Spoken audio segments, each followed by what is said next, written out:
लोग गांव में जाता रही तो बाजिन बाजिन कह के बुलाओ तो कहता कि इन्हीं संताने ही बाजिन ही ये डाइन ही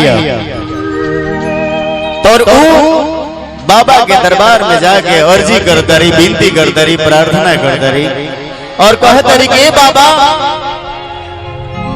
हमार सोना गोद के तू भर, हमरा के लोग बाजिन कहता, हमरा के लोग डाइन कहता, ए बाबा हमरा पति के लिए संतानी लोग कहता, अर्जी करता रही, विनती करता रही।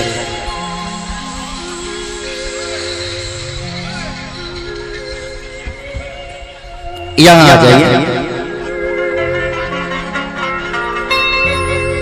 खुशी जी इस गीत को सुनिएगा। आदरणीय श्री पवन सिंह जी धुन को गाए थे, मैं गुनगुनाने का प्रयास कर रहा हूं कि दुनिया के ताना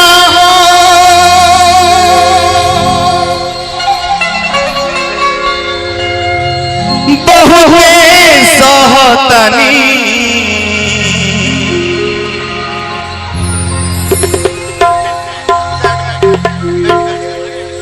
कि दुनिया के ताना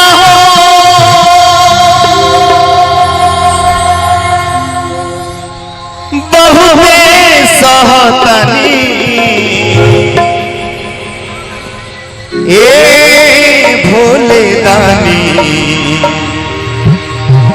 एगो बेटी मांगतानी,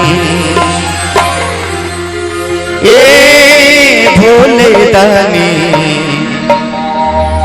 एगो बेटी मांगतानी।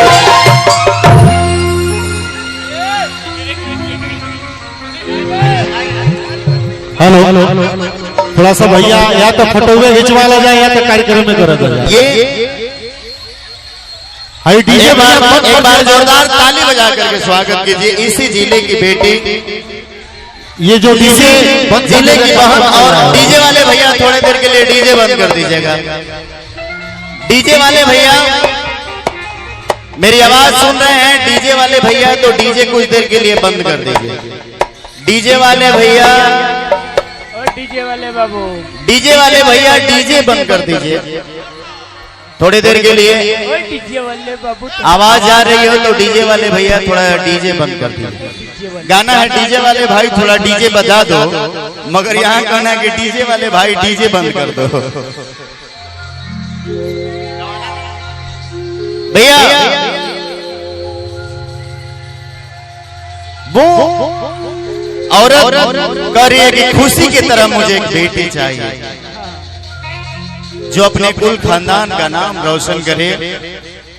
वो औरत फरियाद कर रही है।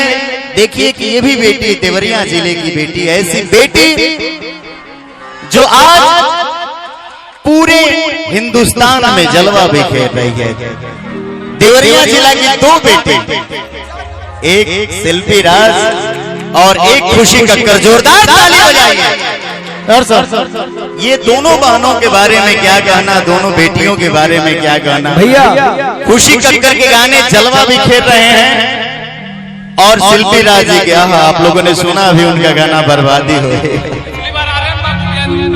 बर्बादी हो गाना, क्या बात है। मगर वो औरत खुशी कक्कर के तरह और शिल्पी राज के तरह बेटी मांग रही है और कह रही है एक लाइन दबाएंगे नहीं, वो भी थोड़ी हम माइक देंगे। ये उपमा है, ये लोग ऐसा नाम कर रही है कि बेटियों पर गर्व है, हमें बहनों पे गर्व है। वो औरत कह रही है खुशी के लिए कि दुनिया के ताना हर बहुए सहतनी कि दुनिया के ताना हर बहुए सहतनी हे भोले दानी हे गो बेटी मांगतानी कि अचरा पसार हो। बैठ करके हरे गुहार करतानी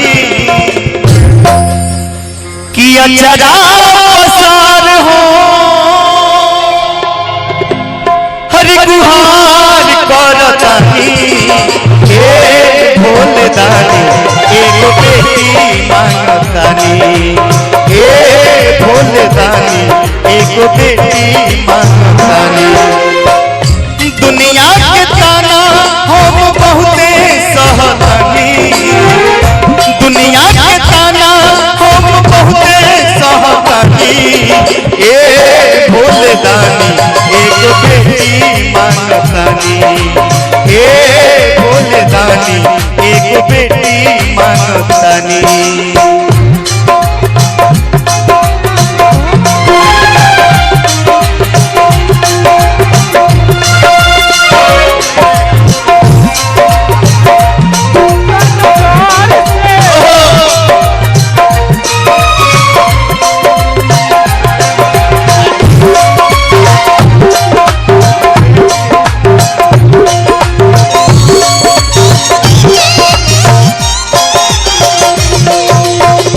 उसी पति पत्नी दोनों कर रहे हैं पत्नी करिए बैठ करके भाई बैठ करके हाँ सुन जा जेने जानी होते लोगवा कोहला पथनिया उहके न हो करे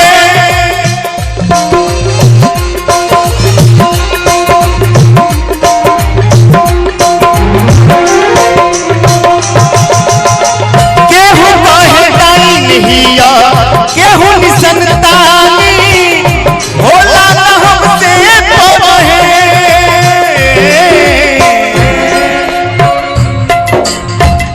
जेठे जेठानी ए भोले दानी